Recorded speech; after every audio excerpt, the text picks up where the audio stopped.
परदेशात शिकाले होते आणि रमाई भारतातून बाबासाहेबाले पत्र लिहत म्हणे, साहेब किराणा दुकानदारांना धान्य देणं बंद केले साहेब,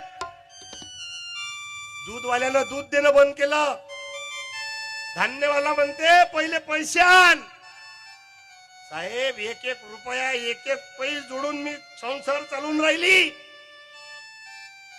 साहेब पैसे पाठवा, शिक्षण लवकर घ्या, नोकरी करा, पैसे पाठवा.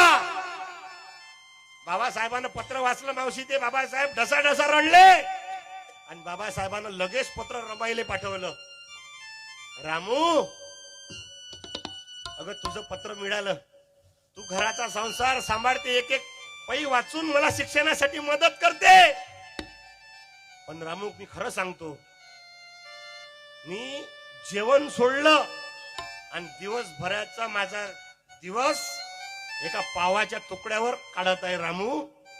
जेव्हा रमाईनं मनोज भाऊ ते पत्र वाचलं ना, बाबासाहेबाला संसारातलं घरानं सांगणं बंद केलं.